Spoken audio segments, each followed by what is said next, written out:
대부분의 50대, 60대들은 은퇴 후 이런 이야기를 자주 합니다. 노는 것도 하루 이틀이지. 하루가 한 달, 1년처럼 길게만 느껴져요. 이젠 해외여행도 별 감흥이 없어요.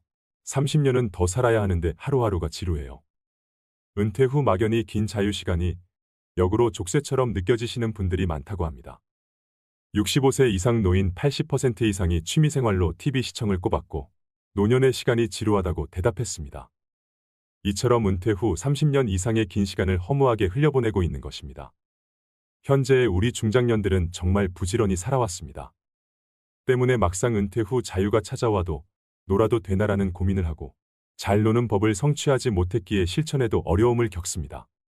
처음 몇 년은 친구들도 만나고 여행도 다니며 하고 싶었던 것들을 하며 신이 나지만 이내 막막해지는 시점이 오기 마련입니다.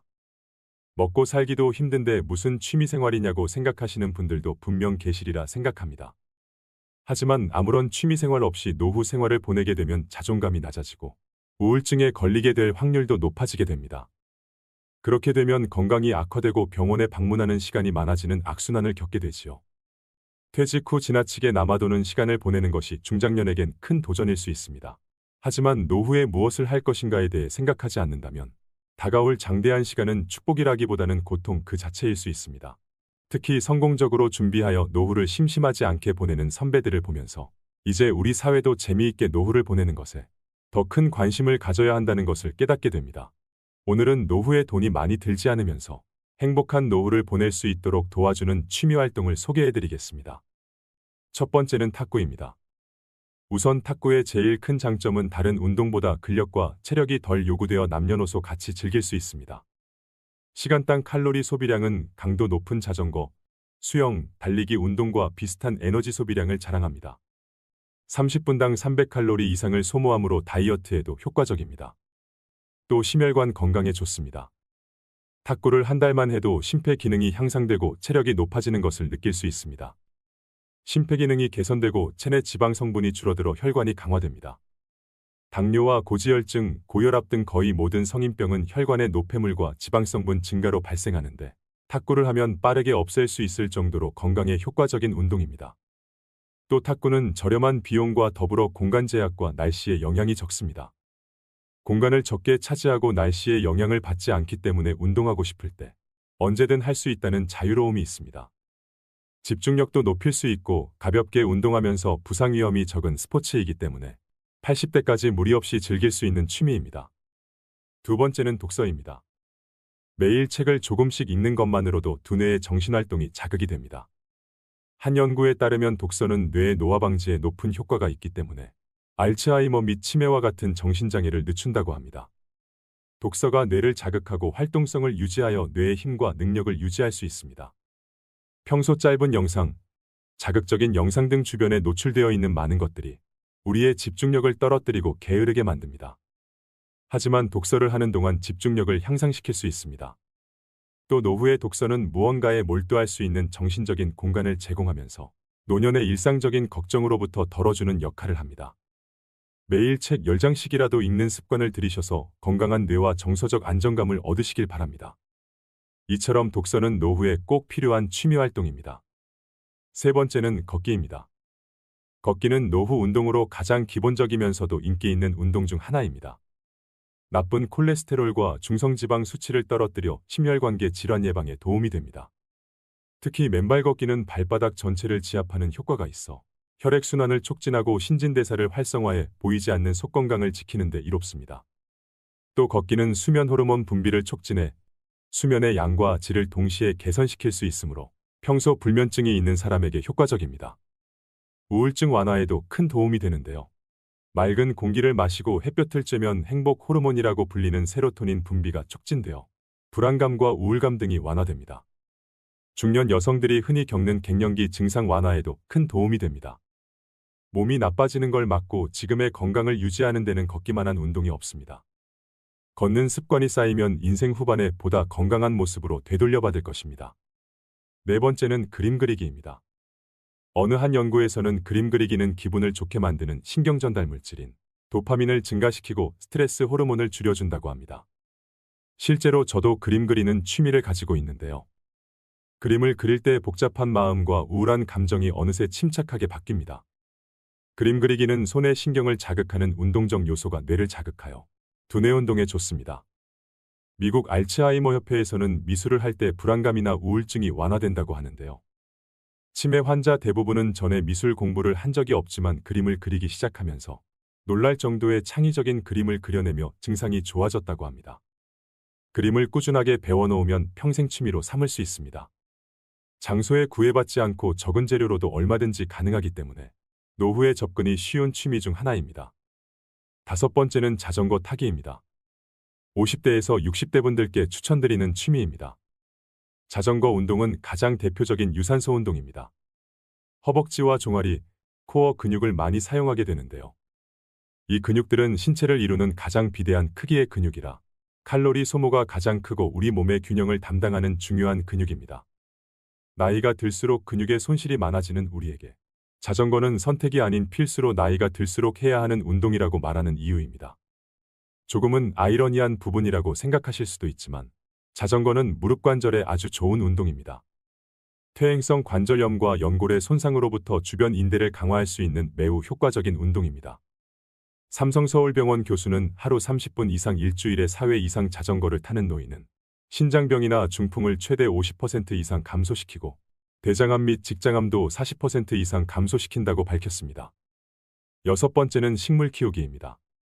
실제로 반려식물을 키우면서 자연과의 접촉을 하게 되면 혈압을 낮추고 마음의 평온함을 증가시킨다고 하는데요. 요즘엔 식집사란 새로운 용어도 등장하고 식물 키우기가 하나의 트렌드로 자리 잡고 있습니다. 식물은 반려동물처럼 비교적 큰 비용이 들지 않고 손이 덜 가면서도 충분한 정서적 교감과 위안을 받을 수 있습니다. 과학자들은 식물을 키우는 것만으로도 전반적인 뇌 건강의 기능을 향상시켜준다 합니다. 꽃과 향기로운 식물은 우리의 감각에 좋은 영향을 미치며 인테리어 소품으로도 활용되어 집에서 휴식하는 시간을 더욱 풍요롭게 만들어줍니다. 또 식물은 공기를 정화시켜주어 건강과 깨끗한 환경에도 많은 영향을 줍니다. 식물 키우기는 나이와 상관없이 누구나 손쉽게 접근할 수 있는 취미이기 때문에 정적인 취미를 찾으시는 분들에게 제격입니다. 7번째는 명상입니다. 연구에 따르면 명상은 스트레스에 아주 효과적인 치료법이라고 합니다. 스트레스는 신체에 미치는 영향이 어마어마한 만큼 부정적인 결과를 불러올 수 있습니다. 또 명상은 자존감과 전반적인 기분을 개선하는 데 도움이 되고 다양한 연구 결과에 따르면 명상은 우울증 치료에 좋은 영향을 준다고 합니다. 4,600명을 대상으로 한 연구 결과에서 명상이 우울증을 유발하는 염증성 화학물질의 분비량을 감소시킨다는 사실이 확인되었습니다. 기억력 개선에도 도움이 되는데 우리가 무언가를 더 잘 기억할 수 있게 하고 마음을 젊게 유지하도록 도와줍니다. 심지어 알츠하이머병과 같은 질병 예방에도 긍정적인 효과를 얻을 수 있는데요.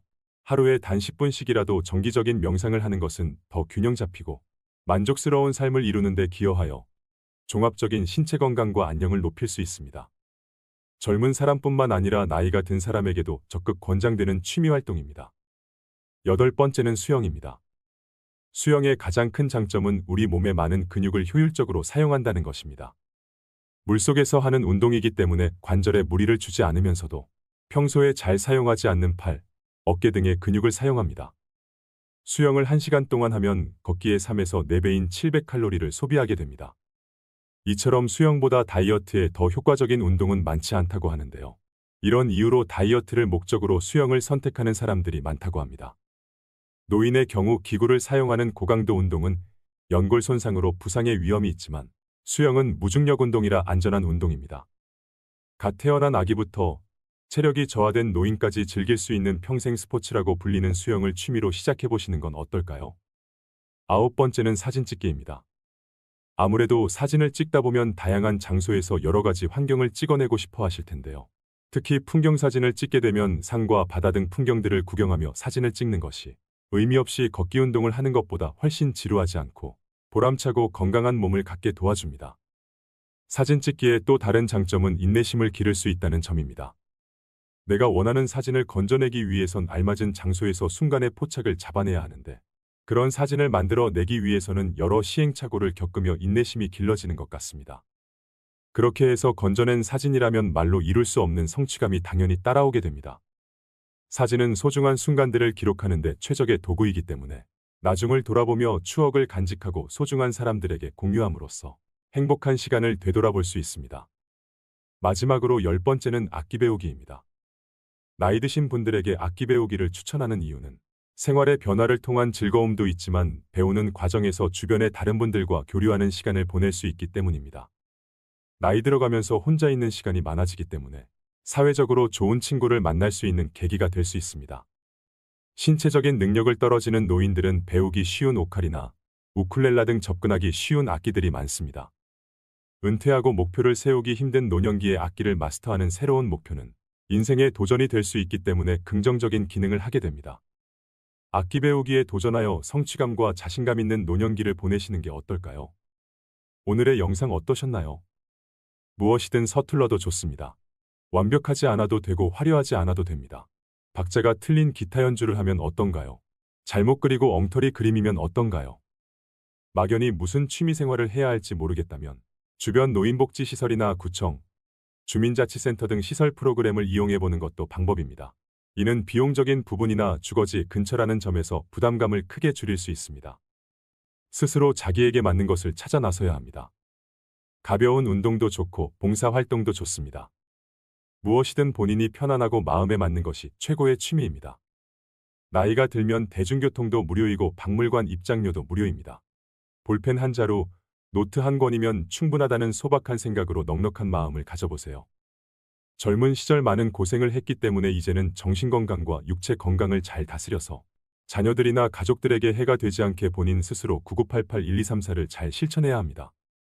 김병에 효자 없다는 말은 빈말이 아니며 요양병원에서 오랜 시간을 보내는 일은 줄이셔야 됩니다. 인생에서 제일 중요한 금 3가지가 있다고 하는데요. 바로 황금, 소금, 지금.